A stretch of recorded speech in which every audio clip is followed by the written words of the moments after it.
सतगुरां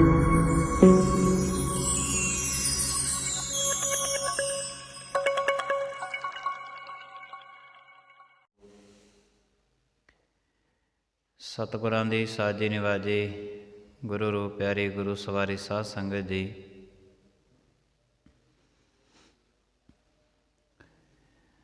निता प्रति कर्म अनुसार परमेश्वर दे चरणां विच पहुँच करके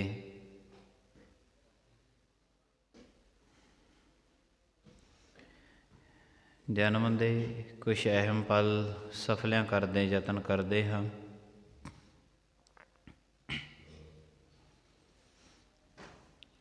मनुख दी मंजिल है सच दी,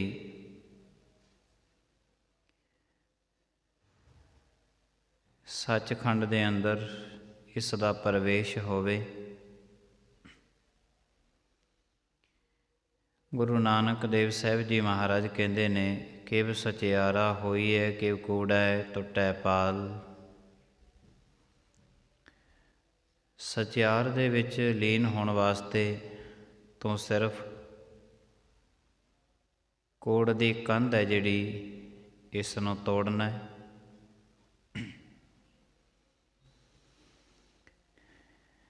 और मनुखा जिंदगी का आदि काल तो लैके ये मकसद रहा है कि दुनिया दे विच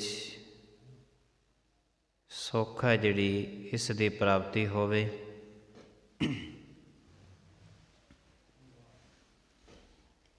बड़े वड्डे वड्डे उद्यम उपराले मनुख करदा है सुख वास्ते, पर मनुख का जिहड़ा जन्म है, जीवना है, मरण है, ये दुख ही दुख है। जन्म भी दुख है, जीवना भी दुख है, मरना भी दुख है।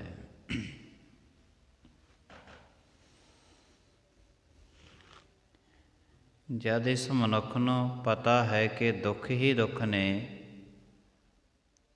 फिर ये सुख लभदा कित्थों है, क्यों लभदा फिरदा है? क्योंकि इनू इहदी जिहड़ी आस है ये हमेशा ही इसनूं मनुखा जीवन नूं इंज चाहुंदी है कि चलो अज दुख है ते कल नूं सुख होवेगा। सारी जिंदगी मनुख आस इस नूं जिहड़ी है वो टिकन नहीं दिंदी।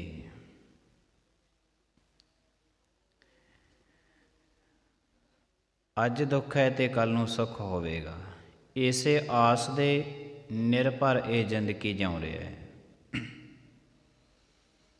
वरना जिसदी आस नहीं कोई रहिंदी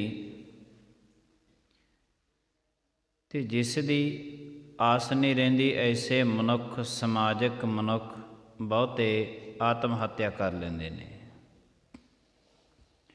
कि जद आस ही कोई नहीं रही, हुण जिंदगी जिउं के करना भी की है।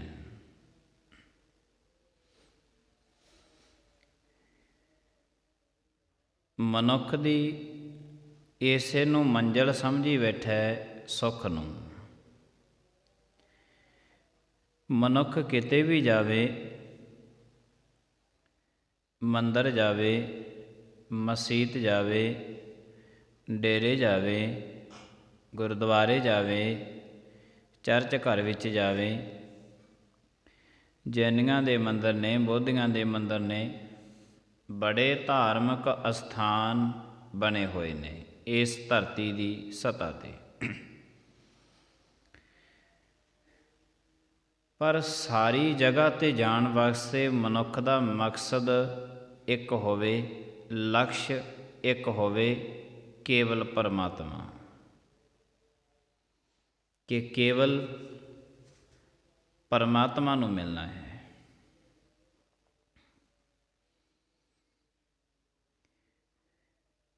ਇਹਦਾ ਹਜੇ ਤੱਕ ਮਨੁੱਖ ਦੀ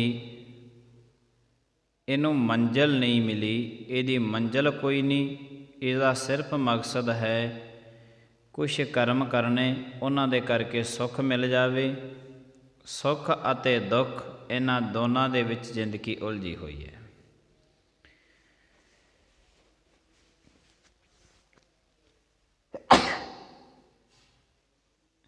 ਗੁਰੂ ਸਾਹਿਬ ਜੀ ਮਹਾਰਾਜ ਕਹਿੰਦੇ ਨੇ, ਮਨੁੱਖ ਦੀ ਜਿਹੜੀ ਮੰਜ਼ਿਲ ਹੈ ਇਹ ਪਰਮਾਤਮਾ ਹੋਵੇ, ਕਿ ਮੈਂ ਪਰਮਾਤਮਾ ਤੱਕ ਪਹੁੰਚਣਾ। ਰਸਤਾ ਭਾਵੇਂ ਕੋਈ ਵੀ ਹੋਵੇ।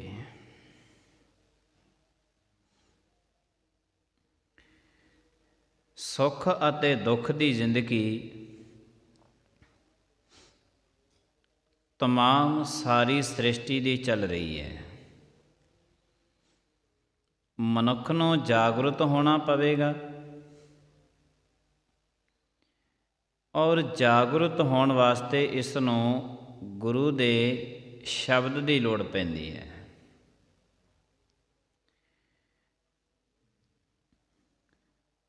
ਗੁਰੂ ਦਾ ਸ਼ਬਦ ਜਦ ਵੀ ਗੁਰੂ ਨਾਨਕ ਦੇਵ ਸਾਹਿਬ ਜੀ ਮਹਾਰਾਜ ਉਚਾਰਨ ਕਰਦੇ ਸਨ, ਵੱਡੇ ਕਰਮਾਂ ਵਾਲੇ ਹਾਂ ਅਸੀਂ। ਜਿੰਨੇ ਵੇਦ ਸ਼ਾਸਤਰ ਲਿਖੇ ਗਏ ਨੇ, ਇਹ ਇੱਕ ਦੂਸਰੇ ਨੂੰ ਕੰਠ ਰੂਪ ਦੇ ਵਿੱਚ ਬਹੁਤ ਲੰਮਾ ਟਾਈਮ ਚੱਲਦੇ ਰਹੇ ਨੇ। ਇੱਕ ਨੇ ਦੂਸਰੇ ਨੂੰ ਕੰਠ ਕਰਾਤੇ, ਦੂਸਰੇ ਨੇ ਤੀਸਰੇ ਨੂੰ ਕੰਠ ਕਰਾਤੇ। ਜਿਹਨੇ ਇਹਨਾਂ ਵੇਦਾਂ ਸ਼ਾਸਤਰਾਂ ਨੂੰ ਲਿਖਿਆ, ਉਹ ਕਹਿੰਦੇ ਜਿੰਨਾ ਮੈਨੂੰ ਕੰਠ ਕਰਵਾਇਆ ਮੈਂ ਓਨਾ ਲਿਖ ਸਕਦਾ। ਇਹਦੇ ਵਿੱਚ ਕੀ ਵਾਧ ਹੈ, ਕੀ ਘਾਟ ਹੈ, ਇਸ ਬਾਰੇ ਮੈਨੂੰ ਕੋਈ ਗਿਆਨ ਨਹੀਂ ਹੈ। ਗੁਰਬਾਣੀ ਜਦ ਵੀ ਗੁਰੂ ਸਾਹਿਬ ਜੀ ਮਹਾਰਾਜ ਨੇ ਉਚਾਰਨ ਕੀਤੀ ਹੈ, ਉਸੇ ਵਕਤ ਹੀ ਗੁਰੂ ਦੇ ਸ਼ਬਦ ਨੂੰ ਲਿਖਤੀ ਰੂਪ ਦਿੱਤਾ ਗਿਆ। ਪਹਿਲੇ ਗੁਰਬਾਣੀ ਸੀ ਜਿਹੜੀ ਪੋਥੀ ਪਰਮੇਸ਼ਰ ਕਾ ਥਾਨ ਦੇ ਰੂਪ ਦੇ ਵਿੱਚ ਆਈ,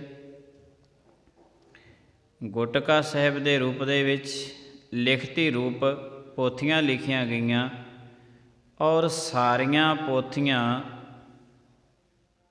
ਇਕੱਤਰ ਕਰਕੇ ਉਹਨਾਂ ਪੋਥੀਆਂ ਦੇ ਵਿੱਚੋਂ ਧੰਨ ਆਦਿ ਸ੍ਰੀ ਗੁਰੂ ਗ੍ਰੰਥ ਸਾਹਿਬ ਜੀ ਮਹਾਰਾਜ ਜੀਆਂ ਦੇ ਵਿੱਚ ਸਾਰੀ ਗੁਰਬਾਣੀ ਦਰਜ ਕੀਤੀ ਗਈ।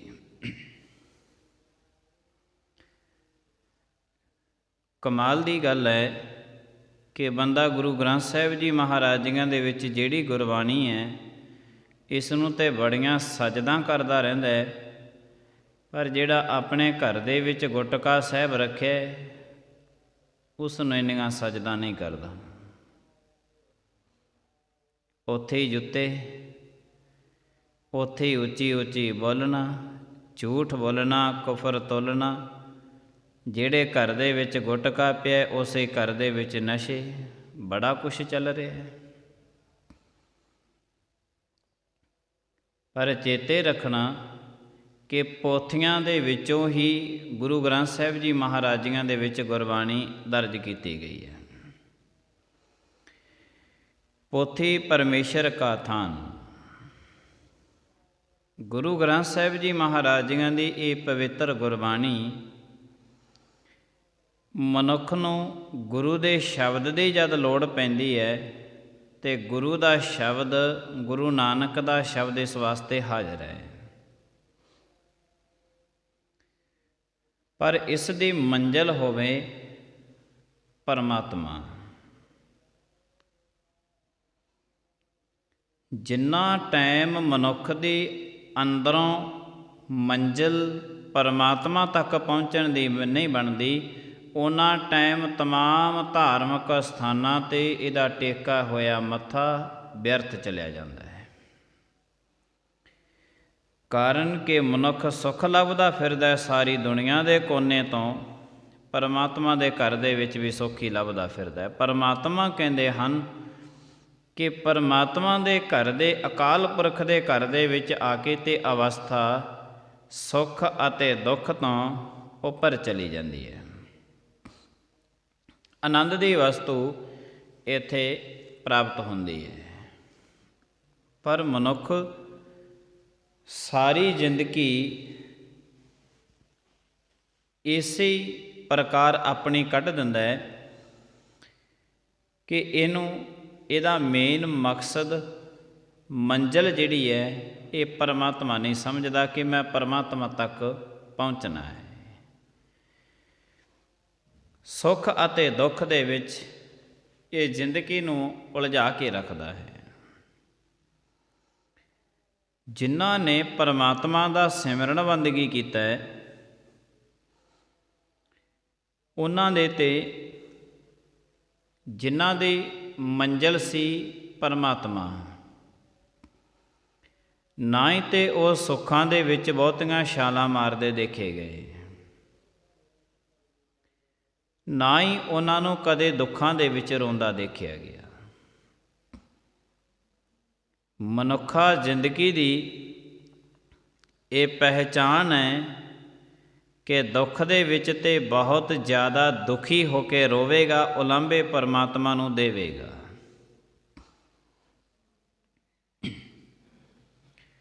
ਬਹੁਤਾ 4 ਘੜੀਆਂ ਦਾ ਸੁੱਖ ਮਿਲ ਗਿਆ, ਇਹ ਐਡੀਆਂ ਵੱਡੀਆਂ ਛਾਲਾਂ ਮਾਰਦਾ ਜਿੱਡਾ ਵੱਡਾ ਇਹ ਹੁੰਦਾ ਨਹੀਂ ਹੈ, ਬੜੀਆਂ ਛਾਲਾਂ ਮਾਰਦਾ ਹੈ।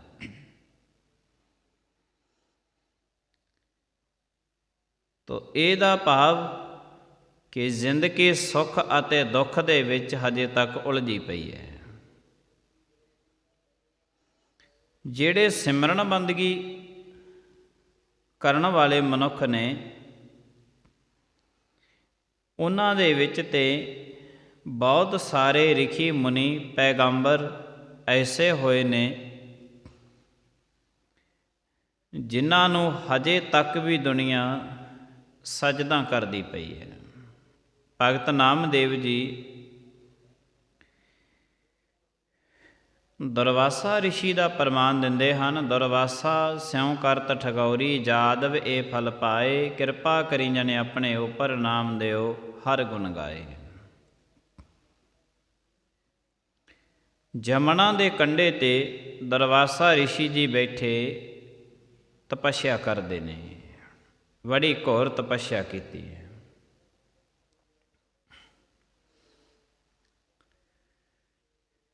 ਜਵਾਨੀ ਦੇ ਜੋਸ਼ ਵਿੱਚ ਆਏ ਯਾਦਵਾਂ ਦੇ ਬੱਚੇ ਨੌਜਵਾਨ ਸਾਰੇ ਇਕੱਠੇ ਹੋ ਕੇ ਖੇਡਣ ਵਾਸਤੇ ਗਏ ਨੇ।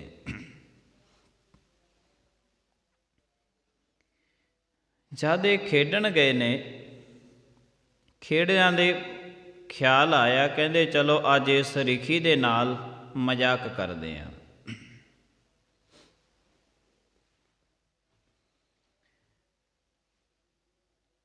ਇੱਕ ਅਣਦਾੜੀਏ ਬੱਚੇ ਦੇ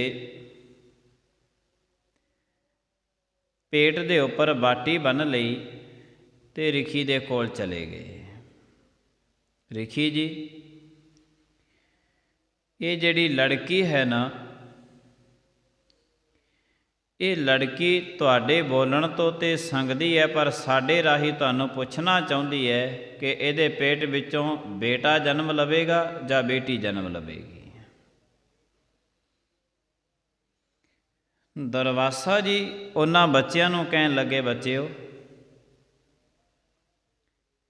ਇਹ ਮਜ਼ਾਕ ਰਿਖੀਆਂ ਦੇ ਨਾਲ ਨਹੀਂ ਕਰਨਾ ਚਾਹੀਦਾ ਤੁਹਾਨੂੰ। ਇਹ ਸ਼ਬਦ ਤੁਹਾਡੀ ਮੁੱਖ ਦੇ ਵਿੱਚੋਂ ਸ਼ੋਭਾ ਨਹੀਂ ਦਿੰਦੇ। ਤੁਸੀਂ ਆਪਣਾ ਖੇਲਣ ਆਏ ਹੋ ਤੇ ਖੇਲੋ, ਪਰ ਜੋਸ਼ ਵਿੱਚ ਆਈ ਜਵਾਨੀ ਅਕਸਰ ਹੋਸ਼ ਗਵਾ ਬਹਿੰਦੀ ਹੈ। ਜਿਹੜੇ ਜੋਸ਼ ਵਿੱਚ ਆ ਕੇ ਆਪਣਾ ਹੋਸ਼ ਗਵਾ ਲੈਂਦੇ ਨੇ ਨਾ, ਉਹ ਸਭ ਦੇ ਸਭ ਅਕਸਰ ਪਿੱਛੇ ਰਹਿ ਜਾਂਦੇ ਨੇ। ਮਾਫ਼ ਕਰਨਾ, ਅਜੋਕੇ ਸਮੇਂ ਦੀ ਯੁਵਾ ਪੀੜ੍ਹੀ, ਨੌਜਵਾਨ ਬੜੇ ਪੜ੍ਹੇ ਲਿਖੇ ਨੇ, ਬਹੁਤ ਪੜ੍ਹੇ ਲਿਖੇ ਨੇ,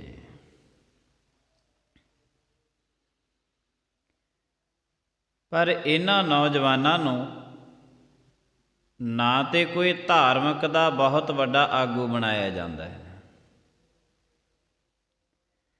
ਨਾ ਇਹਨਾਂ ਨੂੰ ਰਾਜਨੀਤੀ ਦੇ ਵਿੱਚ ਕੋਈ ਬਹੁਤ ਵੱਡਾ ਆਗੂ ਬਣਾਇਆ ਜਾਂਦਾ ਹੈ।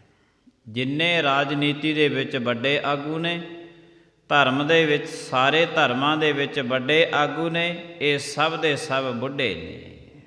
ਕਿਉਂਕਿ ਜਿਵੇਂ ਜਿਵੇਂ ਉਮਰ ਵੱਡੀ ਹੁੰਦੀ ਤੁਰੀ ਜਾਂਦੀ ਹੈ, ਉਵੇਂ ਉਵੇਂ ਮਨੁੱਖ ਨੂੰ ਦੁਨੀਆਦਾਰੀ ਦਾ ਭੇਤ ਆਉਂਦਾ ਤੁਰਿਆ ਜਾਂਦਾ ਹੈ। ਔਰ ਇਹ ਨੌਜਵਾਨ ਜਵਾਨੀ ਦੇ ਹਿਸਾਬ ਦੇ ਨਾਲ ਕੰਮ ਕਰਦੇ ਨੇ, ਬੁੱਢੇ ਆਪਣੇ ਹਿਸਾਬ ਦੇ ਨਾਲ ਕਰਮ ਕਰਦੇ ਨੇ। ਉਹ ਚਤਰ ਚਲਾਕ ਜ਼ਿਆਦਾ ਹੋ ਜਾਂਦੇ ਨੇ। ਸਾਰੀਆਂ ਗੱਦੀਆਂ 'ਤੇ ਬੁੱਢੇ ਬੈਠੇ ਨੇ, 97% ਬੁੱਢੇ ਨੇ। ਕਈ ਤੇ ਐਸੇ ਵੀ ਬੁੱਢੇ ਨੇ ਜਿਨ੍ਹਾਂ ਤੋਂ ਜ਼ਿਆਦਾ ਬੋਲਿਆ ਨਹੀਂ ਜਾਂਦਾ, ਜ਼ਿਆਦਾ ਤੁਰਿਆ ਵੀ ਨਹੀਂ ਜਾਂਦਾ, ਨਜ਼ਰਾਂ ਵੀ ਕੰਮ ਨਹੀਂ ਕਰਦੀਆਂ, ਹੱਥ ਪੈਰ ਵੀ ਕੰਮ ਨਹੀਂ ਕਰਦੇ, ਫਿਰ ਵੀ ਉਹ ਆਪਣੀ ਜਗ੍ਹਾ ਛੱਡਣ ਵਾਸਤੇ ਤਿਆਰ ਨਹੀਂ ਹੈ।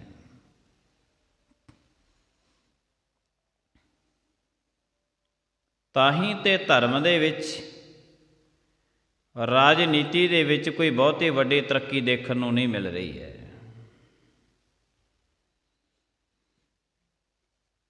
ਪੜ੍ਹੇ ਲਿਖੇ ਬਹੁਤ ਪਿੱਛੇ ਨੇ, ਅਨਪੜ੍ਹ ਬਹੁਤ ਉੱਚੇ ਬੈਠੇ ਨੇ। ਕਮਾਲ ਦੀ ਗੱਲ ਹੈ, ਇਹ ਦੇਸ਼ ਦੇ ਵਿੱਚ ਦੇਖਣ ਨੂੰ ਮਿਲ ਰਿਹਾ ਹੈ। 8-10 ਪੜ੍ਹਿਆ ਬੰਦਾ PhD ਵਾਲਿਆਂ ਨੂੰ ਨੌਕਰੀਆਂ ਦਿੰਦਾ ਫਿਰਦਾ ਹੈ।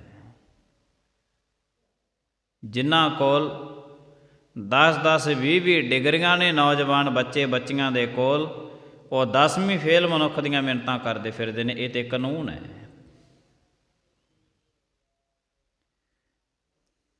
ਵੱਡੇ ਵੱਡੇ ਡਿਗਰੀਆਂ ਵਾਲੇ ਮਨੁੱਖ 8ਵੀਂ 10ਵੀਂ ਫੇਲ ਵਾਲੇ ਉਹਨਾਂ ਨੂੰ ਨੌਕਰੀਆਂ ਦਿੰਦੇ ਨੇ। ਤਰੱਕੀ ਕਿੱਥੋਂ ਕਰੇਗਾ? ਕਿੱਥੋਂ ਧਰਮ ਤਰੱਕੀ ਕਰੇ ਅਤੇ ਕਿੱਥੋਂ ਇਹ ਰਾਜਨੀਤਿਕ ਦੇਸ਼ ਤਰੱਕੀ ਕਰੇ? ਨਹੀਂ ਹੋਵੇਗੀ ਤਰੱਕੀ। ਇਹਨਾਂ ਨੌਜਵਾਨਾਂ ਨੇ ਫਿਰ ਉਹਨਾਂ ਨੂੰ ਕਿਹਾ, ਨਹੀਂ, ਕਹਿੰਦੇ ਅਸੀਂ ਤੁਹਾਨੂੰ ਮਜ਼ਾਕ ਨਹੀਂ ਕਰਦੇ, ਤੁਸੀਂ ਸੱਚ ਦੱਸੋ ਕਿ ਇਸ ਬੱਚੀ ਦੇ ਪੇਟ ਵਿੱਚੋਂ ਬੇਟਾ ਜਨਮ ਲਵੇਗਾ ਜਾਂ ਬੇਟੀ ਜਨਮ ਲਵੇਗੀ? ਦੁਰਵਾਸਾ ਰਿਸ਼ੀ ਅਕਸਰ ਹੀ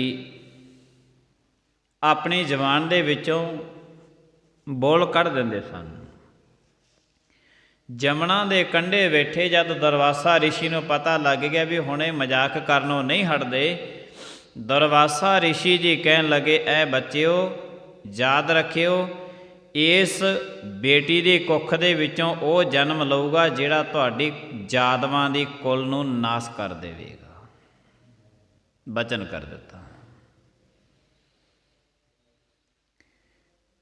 ਫਿਰ ਪੈ ਗਈਆਂ ਭਾਜੜਾਂ ਜਦ ਦੁਰਵਾਸਾ ਰਿਸ਼ੀ ਨੇ ਬਚਨ ਕਰ ਦਿੱਤਾ।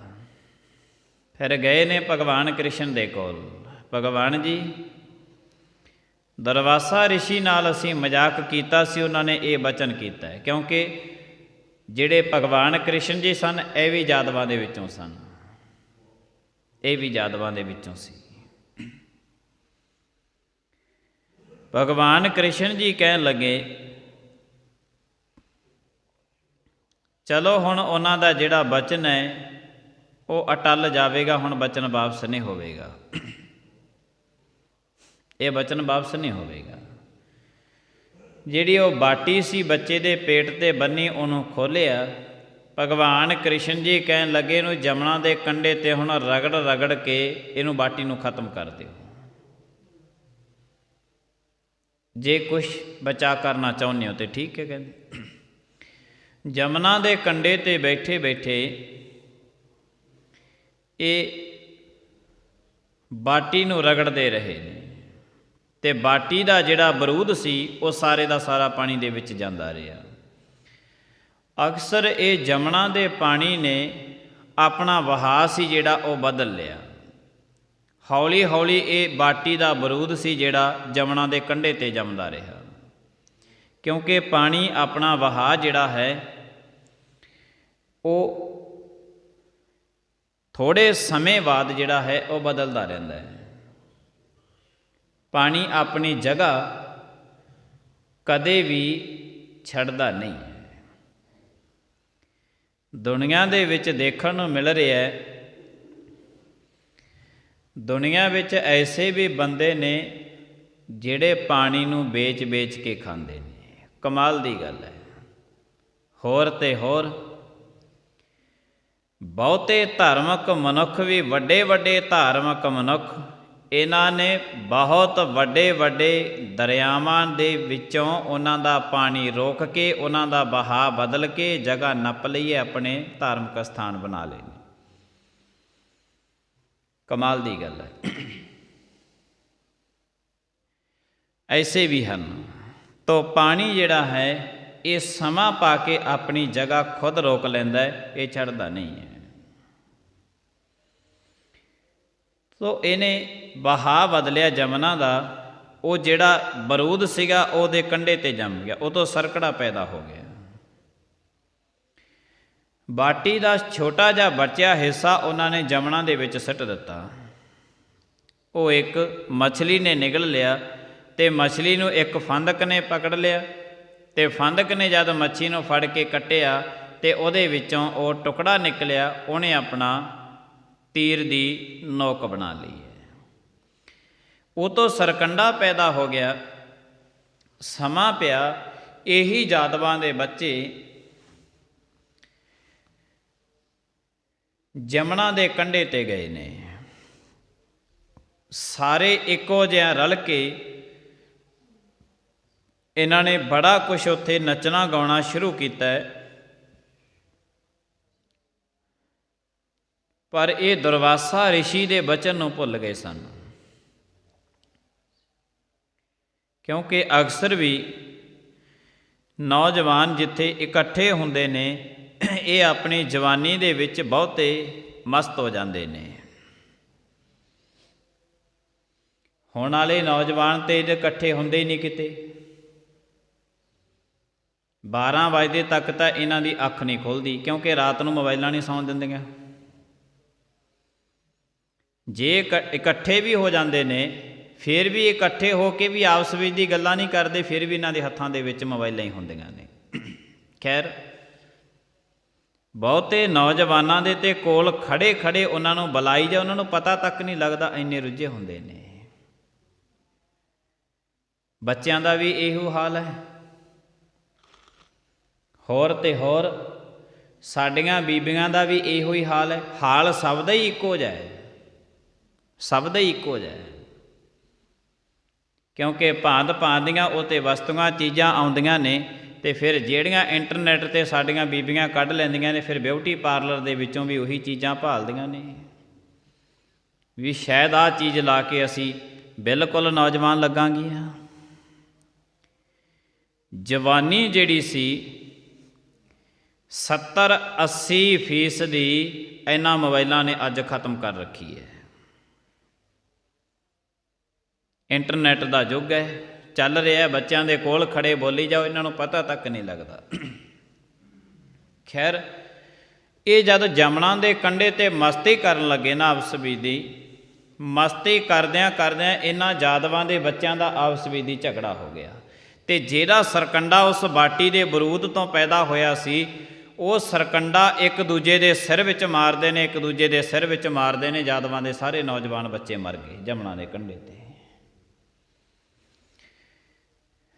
ਉਸ ਤੋਂ ਬਾਅਦ ਜਦ ਮਰ ਗਏ, ਫਿਰ ਉਹ ਜਿਹੜਾ ਤੀਰ ਅਤੇ ਤੀਰ ਦੀ ਨੋਕ 'ਤੇ ਲੱਗਿਆ ਹੋਇਆ ਸੀ, ਜਿਹੜਾ ਬਰੂਦ ਬਾਟੀ ਦਾ ਥੋੜ੍ਹਾ ਜਿਹਾ ਟੁਕੜਾ ਹਿੱਸਾ, ਉਹ ਸ਼ਿਕਾਰੀ ਨੇ ਤੀਰ ਖਰੀਦਿਆ ਅਤੇ ਸ਼ਿਕਾਰੀ ਜੰਗਲ ਵਿੱਚ ਗਿਆ। ਭਗਵਾਨ ਕ੍ਰਿਸ਼ਨ ਜੀ ਲੱਤ 'ਤੇ ਲੱਤ ਧਰ ਕੇ ਇੱਕ ਦਰਖਤ ਥੱਲੇ ਪਏ ਨੇ।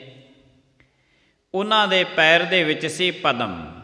ਪਦਮ ਦੂਸਰਾ ਜਿਹੜਾ ਪਦਮ ਰਿਖੀ ਮੁਨੀ ਅਵਤਾਰਾਂ ਦੇ ਪੈਰਾਂ ਦੇ ਵਿੱਚ ਅਕਸਰ ਹੁੰਦਾ ਸੀ ਪਦਮ। ਗੁਰੂ ਅਮਰਦਾਸ ਸਾਹਿਬ ਜੀ ਮਹਾਰਾਜ ਜਦੋਂ ਹਰਿਦੁਆਰ ਗਏ ਸਨ, ਉੱਥੇ ਇੱਕ ਪੰਡਤ ਨੇ ਪਹਿਚਾਣ ਲਿਆ ਸੀ। ਪੰਡਤ ਆ ਕੇ ਚਰਨਾਂ ਵਿੱਚ ਢਹਿ ਪਿਆ, ਕਹਿਣ ਲੱਗੇ ਸਾਡੇ ਕੋਲੇ ਤਾਂ ਕੁਛ ਹੈ ਹੀ ਨਹੀਂ, ਕਹਿੰਦੇ ਤੁਹਾਡੇ ਚਰਨਾਂ ਦੇ ਵਿੱਚ ਪਦਮ ਹੈ, ਇੱਕ ਦਿਨ ਤੁਸੀਂ ਬਹੁਤ ਵੱਡੇ ਰਾਜ ਭਾਗ ਤਖਤ ਤਾਜ 'ਤੇ ਬੈਠੋਗੇ। ਗੁਰੂ ਅਮਰਦਾਸ ਸਾਹਿਬ ਜੀ ਮਹਾਰਾਜ ਕਹਿਣ ਲੱਗੇ ਠੀਕ ਹੈ, ਤੇਰਾ ਬਚਨ ਅਸੀਂ ਯਾਦ ਰੱਖਾਂਗੇ। ਉਹ ਕਹਿੰਦਾ ਮੇਰਾ ਬਚਨ ਹੀ ਨਾ ਯਾਦ ਰੱਖਿਓ, ਤੁਸੀਂ ਮੈਨੂੰ ਵੀ ਯਾਦ ਰੱਖਿਓ, ਜਿਸ ਦਿਨ ਤੁਸੀਂ ਗੱਦੀ ਦੇ ਵਾਰਸ ਬਣੇ ਮੈਂ ਤੁਹਾਨੂੰ ਮਿਲਣ ਆਵਾਂਗਾ। ਫਿਰ ਉਹ ਗੁਰੂ ਅਮਰਦਾਸ ਸਾਹਿਬ ਜੀ ਮਹਾਰਾਜ ਨੂੰ ਬਾਅਦ ਵਿੱਚ ਪੰਡਤ ਮਿਲਿਆ ਵੀ ਸੀ। ਇਹਨਾਂ ਨੇ ਪਦਮ ਦੇਖ ਕੇ ਦੂਰੋਂ ਸ਼ਿਕਾਰੀ ਨੇ ਸੋਚਿਆ ਕਿ ਸ਼ਾਇਦ ਹਿਰਨ ਦੀ ਅੱਖ ਹੈ, ਉਹੀ ਤੀਰ ਉਹੀ ਨੋਕ ਹੈ।